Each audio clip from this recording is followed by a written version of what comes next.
Salut les gones et salut les fenotes, j'espère que vous allez bien, c'est Julien Legone avec Marco aujourd'hui, émission Mercato, émission pour parler d'un ailier, voilà, comme d'habitude, c'est ce format-là où en gros j'ai demandé à Marco de me trouver pour moins de 10 millions un milieu offensif droit. Mais avant qu'on démarre, comment il va mon Marco? Bah écoute, ça va Julien, ça va. Écoute, hein, avec de belles victoires, deux petits 4-0 pour continuer la prépa. Donc avec une compo très très remaniée. Donc ça peut nous laisser présager à de belles choses cette saison, j'espère. Exactement, exactement mon Marco. Bon, je l'ai dit avant, vous connaissez le format. Marco, c'est le recruteur. Marco, c'est son métier d'ailleurs. Marco, tu as écrit un livre, hein. On peut le trouver partout, Marco, mon Marco? Sur Amazon exclusivement. Allez, donne-nous le titre quand même parce que ça Le cerveau avant le ballon, donc c'est vraiment le premier livre français qui traite de l'intelligence de jeu et de tout ce que je mets en place avec mes joueurs au quotidien, de niveau national, régional, centre de formation, des jeunes, des moins jeunes, justement pour les aider à exploiter leurs qualités grâce à l'intelligence de jeu. merci mon Marco. Marco, travail de qualité comme d'habitude. Je vous invite à aller regarder les vidéos, précédentes où je lui ai demandé un gardien à moins de 8 millions. On est dans le sujet en ce moment avec l'Olympique Lyonnais. Je lui avais demandé un arrière-centre et là, un ailier droit. J'invite la direction de l'OL et notamment les recruteurs Mathieu, Louis-Jean, si tu regardes cette vidéo, c'est ici que ça se passe. Voilà. Moins de 10 millions d'euros, mi-offensif droit, ça va être ça la vidéo. Mais avant qu'on démarre, tu me mets les pouces et tu t'abonnes à cette chaîne. Ça soutient et c'est gratuit. Tu as le droit aussi, toi, dans les commentaires, de me dire qui tu aurais choisi ou des 3 joueurs de Marco ou même si tu as des idées de mercato, tu as juste à écrire, c'est bon, on lira les commentaires. Boum, un ailier droit pour 10 millions d'euros. Voilà, donc on démarre. Tu vas nous présenter ton premier joueur, 3 joueurs. Sur les 3, tu nous diras celui que toi, tu as préféré. C'est toi qui as sélectionné ces 3 joueurs-là. Vous, dans les commentaires, dites-moi celui que vous préférez. C'est parti, le premier, Gabriel Peck. Parle. Gabriel Peck, exactement. Donc joueur de Los Angeles, Los Angeles Galaxy en MLS, donc 24 ans. Et par rapport sur les 3, je pense pour toi, Julien, maintenant je commence à te connaître.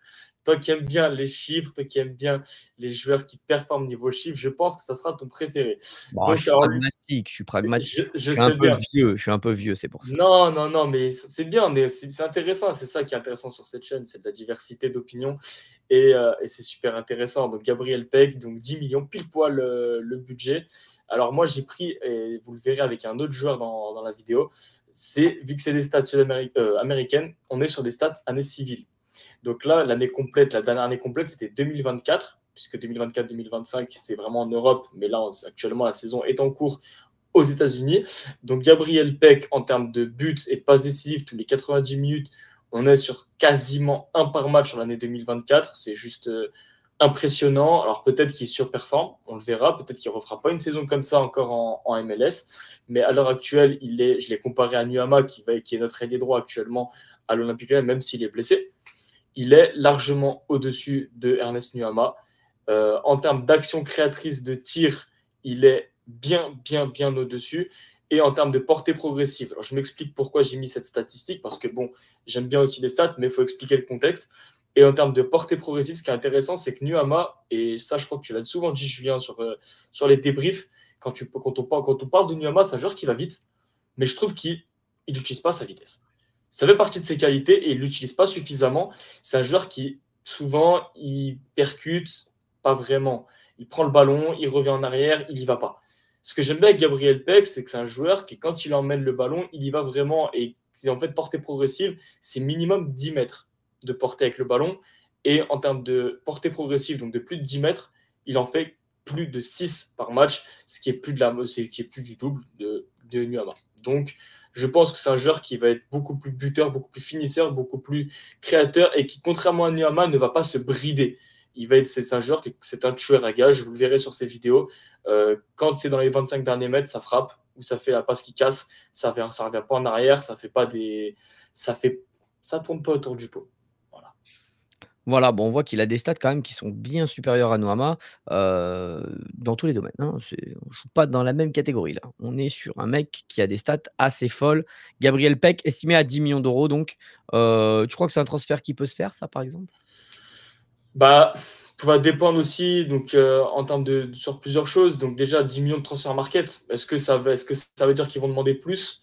Je me rappelle d'un joueur qu'on avait étudié à la vidéo avec Lucas à l'époque, que j'avais proposé en neuf remplaçant de Mikotadze, qui était Franjo Ivanovic, qui était valeur transfert market 8 millions et qui a été transféré à Benfica aujourd'hui pour 22.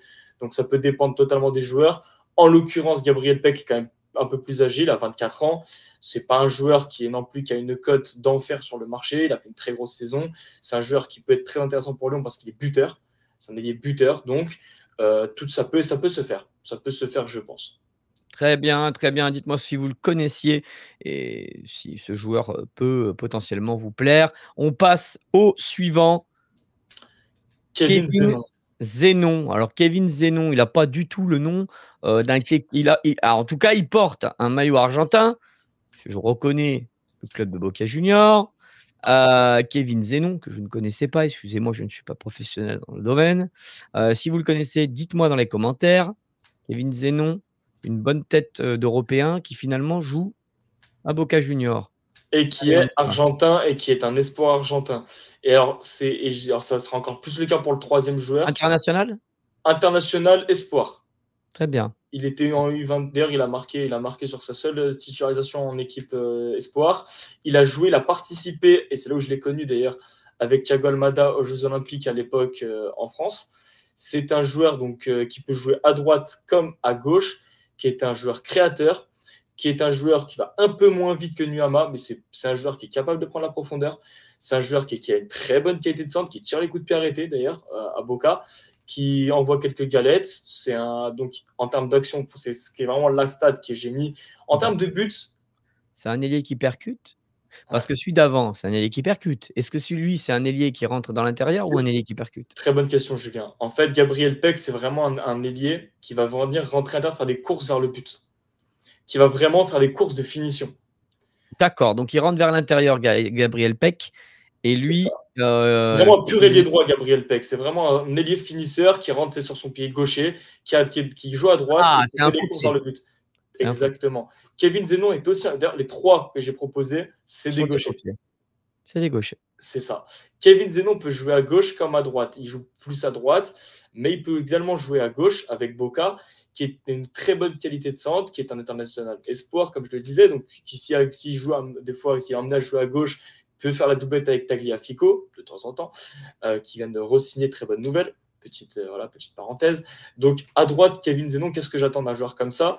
C'est que lorsqu'on a un Malik Fofana côté gauche, qui va plus être un peu joueur de profondeur, Mikotadze qui est un joueur de profondeur, Kevin Zenon, ce qui peut être très intéressant avec lui, c'est que c'est vraiment le créateur d'action. C'est le joueur qui va rentrer dans le milieu de terrain, pouvoir trouver quelques passes, qui casse des lignes, des passes à la profondeur, joueur qui a une très bonne qualité de centre aussi, qui tire les coups de pied arrêtés.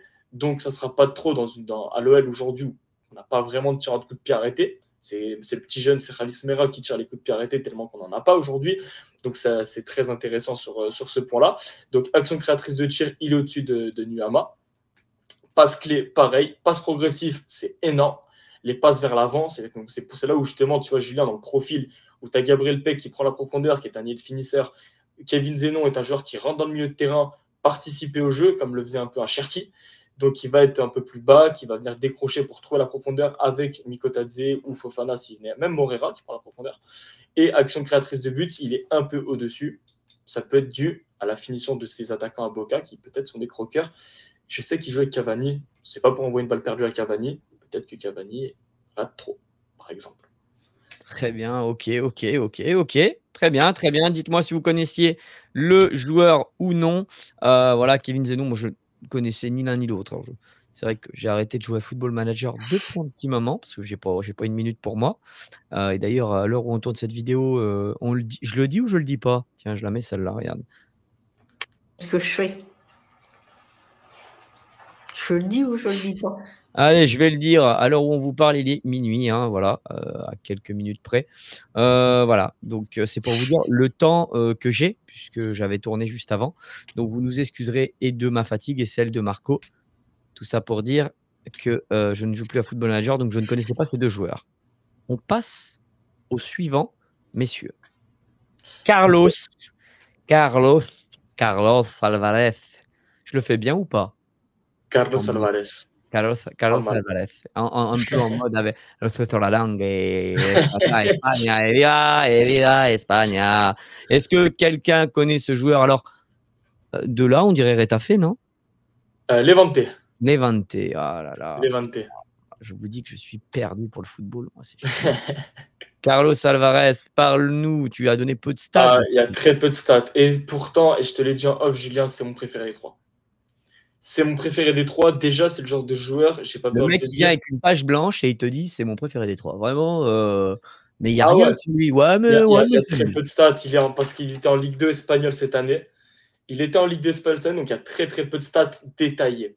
Mais honnêtement, c'est le genre de joueur pour qui on se déplace dans un stade.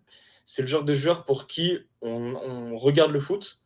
C'est un joueur, comme je dis, qui a de la magie dans les pieds, qui est un ami du ballon, comme j'aime bien dire. C'est un joueur, un ailier de poche, hein, mais vraiment tout petit. Hein. Il fait 1m68. En termes de. Il me fait penser, en termes. Toi qui, je sais que Julien, à chaque fois, tu aimes bien que je dise petite comparaison avec un joueur. Ah, Tu l'aimes bien. compare-moi-le. Tu l'aimes bien. Compare-moi-le, mais Tu l'aimes bien. il a 7 passes décisives, 7 buts sur 43 matchs et Ouais. des stats assez folles hein, quand même. Hein. Et Ouais, il est estimé à plus de 6 millions d'euros. Et il a 21 ans. Voilà. pour un Il est joueur de Ligue 2 gaucher. espagnole, 6 millions. Ouais. Il a des stats qui sont assez ouf. 11 C'est buts, vrai. 7 passes, Julien. C'est pas que ça, mais il a des statistiques de match où le mec, il fait pas rigoler du monde, quoi. Non, c'est Voilà, clair. il est plutôt extrêmement bon. Il est plutôt extrêmement bon. C'est Il est, clair. dans les duels, c'est voilà, il gagne beaucoup de duels. C'est clair. Et 11 buts, 7 passes D cette saison. Moi, j'aime bien mettre les statistiques par 90 minutes parce que ça va c'est un joueur qui joue très peu. On le voit avec l'année dernière avec Nico Tadze, qui jouait pas forcément plus que la casette, mais qui était très efficace. C'était un petit exemple. Aujourd'hui, Carlos Alvarez, pour te le comparer en termes de profil, moi, il m'a fait directement penser à David Silva. Pour les anciens. Mais David Silva, époque Valence. Tu sais, le jeune David Silva qui jouait ailier avec Valence. T'es en train de perdre des jeunes, là, et pourtant, t'es pas bien vieux. Et pourtant, j'ai même pas 24 ans, t'imagines. Ouais, t'as pas plus facile pour les jeunes, parce que bon, moi, David Silva, Silva, ça va. c'est pas vieux quand même. Il était à Manchester City il y a pas longtemps. Ouais, pour ceux qui ont 20 ans, ils le connaissent pas. Hein. Allez, bon, c'est un peu moins semblable, mais allez, Bernardo Silva un petit peu, mais encore plus tonique, je trouve. On dirait un Valbuena dans sa taille, non? À sa taille, mais à son profil, Valbuena, j'ai jamais ressenti autant de magie, tu vois, dans les pieds de Valbuena, bien que c'était un bon joueur, très bon joueur, Valbuena. Mais Carlos Alvarez, sur les prises de balles, déjà, il a des appuis, c'est tonique, ça va vite sur les premiers appuis, la prise de balle orientée vers l'avant, la qualité de frappe, il a une puissance de frappe. Oh là là là là. Monsieur Louis-Jean, voilà, on est là, on vous propose des choses. On est bon, c'est estimé à 6 millions d'euros seulement. Allez, à 8, ça part. Ah bah je pense, et grand maximum 10, mais à ce prix-là, franchement, je trouverais pas mieux. C'est un joueur qui a de la magie dans les pieds, qui a une qualité de frappe de loin. Ça se perd, la qualité de frappe de loin aujourd'hui. Julien, tu me dis si je me trompe, c'est Tolisso. Mais hormis Tolisso dans l'effectif, qui frappe de loin? Qui est capable? Ah non, mais t'as personne chez nous. T'as Tessman qui était très bon à Venise, mais qui du coup a perdu ses couilles arrivé chez nous. Non, c'est malheureux. T'as que lui, t'as Miko qui a une bonne frappe, mais il est toujours aux abords de la surface, donc enfin plutôt à l'intérieur de la surface, donc très peu de frappe de loin. T'as personne. Hein. Alvarez, comme j'aime bien dire, il est multifonctionnel. C'est-à-dire que Alvarez, il est capable de trouver la passe, la dernière passe. Il est capable de frapper de loin. Il est capable de suivre ses actions. Il a aussi des buts comme un numéro 9 où il suit les actions sur les centres. Il est capable de venir décrocher comme le faisait Zénon, à justement trouver des passes vers l'avant. Donc franchement, moi je signe pour voir Alvarez à droite. Si on pouvait, je ne sais pas si c'est possible, mais garder Malik Fofana et Nico Tadze. Parce que la complémentarité des trois, elle serait... Et puis en plus, il est capable de jouer 10. Aujourd'hui, on n'a toujours pas de 10. On n'a que Khalis Mera qui, pour l'instant, je ne pense pas qu'il puisse tenir une saison complète. Il va jouer 8. Hein. On va jouer en 4-3-3. Hein. Moi, je ne crois pas qu'on va jouer en 4-2-3. Hein. Bah, Mera est un peu plus offensif sur le terrain que. Bien sûr, c'est un 8 haut, tu vois. Bah, c'est un 8 offensif, bien sûr. C'est un 8. En fait, c'est normal. C'est comme Juninho, il était tout plus à fait offensif que Thiago ou que Essien. Voilà. C'est normal. Il faut bien qu'il y en ait un des trois qui soit plus offensif que les autres. Tout à fait. Mais pour moi, c'est un 4-3-3 standard. Donc, voilà, moi, j'aimerais bien avoir un bon 8. Hein. D'ailleurs, ça sera ton prochain recrutement, ça sera peut-être peut-être peut-être non, je pense un attaquant. Hein, les gars, qu'est-ce que vous en pensez? Dites-moi ce que vous voulez. Moi, je pense qu'on a besoin d'un attaquant, un second couteau, parce que le 8, on l'avait fait déjà. On a déjà une vidéo d'un. Non, on a fait le 6, Julien, il me semble. Ah, on a fait le 6. Alors, je veux un 8 créateur. Le fameux Aronson. Ah, alors les gars, là, les gars, dans les commentaires, vous préférez qu'on aille chercher sur la prochaine vidéo un 8 ou alors un second couteau derrière Mikotadze? Je vais lui demander un profil grand, costaud, différent pour aller jouer les duels aériens sur les fins de match pour des bons centres. Ça va être un profil à la Giroud, un Ah, il profil sort de ma zone de dégueulasse. confort. Ah bah là, oui, ça va être un Anthony Mounier que je vais te demander de Brest, un Ah Cavani. non, un Steve. Pardon, Steve Mounier, voilà, Anthony qui est venu sur cette chaîne, Anthony. Ça va être un Steve Mounier, ça va être un Cavani, ça va être un Giroud. Je veux un Ayork. Je veux que tu ailles me chercher des joueurs dégueulasses à regarder jouer. Ils vont me mettre la tête, un John Carew pour les anciens. Ou ça, ou un 8 créatif à la mode Paqueta, Mes Thiago, préférés. Divinho. Oui, mes préférés. Hein, c'est mieux, c'est mieux. Ah oui, Qu'est-ce que vous préférez, vous? Un 8 créatif ou la prochaine vidéo, du coup, ou un second couteau, un second attaquant, un remplaçant? Dites-moi dans les commentaires si vous préférez qu'on fasse la vidéo sur le 8 ou sur le second attaquant. Juste un 8. Un 8, bah écoute, on va espérer que les gens te disent un 8, mais de toute façon, dans tous les cas, tu feras le deuxième Les attaquant. deux. Bah oui, tu feras les deux. Tu peux déjà commencer à étudier. C'est trop facile. Eh oui. En tout cas, merci mon Marco, mon préféré. Tu me l'as bien vendu. C'était ta petite pépite. Ah, Voilà. moi, c'est Moi, mon des 3. Et j'ai préféré. envie. Après, j'ai triché aussi quand même. J'ai été voir ses stats. Quand j'ai vu les stats, j'ai fait mon Dieu, il faudrait que je regarde le joueur maintenant. Parce que c'est bien beau les stats, mais ça ne veut pas tout dire. Ah, il est trop agréable à regarder jouer. C'est du petit lait. C'est trop fort. Créateur, finisseur, Je te dirais ça. gaucher. Ah là là. Petit, Après, tout petit. Après, moi, je te dis ça, je te dis rien. Voilà, il faut que j'aille voir, mais pourquoi pas? On verra, comme dirait Thiago chez nous. Après, pour le 8 créateur, je tiens à dire à la direction qu'il y a un certain numéro 8 qui joue à Burnley, qui n'a plus de contrat, voilà, qui est gratuit, qui a 29 ans et qui a des stats de ouf, de fou furieux. Je ne sais pas pourquoi on ne se penche pas dessus, mais enfin bon. Je ne sais pas si vous voyez de quel joueur je parle. J'ai posé un tweet cet après-midi. Petite idée sur la question. Voilà. En tout cas, merci mon Marco. Avec plaisir, en tout cas. On va aller se coucher. On va aller se coucher, non? Ça peut être pas mal. Bonne idée. Ça peut être pas mal. Ça peut être une bonne idée. En tout cas, si vous avez aimé cette vidéo, vous me mettez les pouces, vous vous abonnez et vous achetez le livre de Marco. Voilà. Avec plaisir. Hein, Marco, vous achetez. Redis le nom du livre. Le cerveau avant le ballon. Le cerveau avant le ballon. Le cerveau avant le ballon sur Amazon. Madine, Marco. Merci mon Marco. Je vous dis à tous à très vite. N'hésitez pas aussi à vous abonner à ma chaîne secondaire. Le Jules, L-E-J-U-L. Il n'y a pas de E à la fin. Le Jules. Vous la trouverez aussi dans la description de la vidéo et dans le premier commentaire. Ciao les gones. Ciao les fenotes. Merci mon Marco. Avec plaisir. Et allez l'OL. Ciao. Ciao.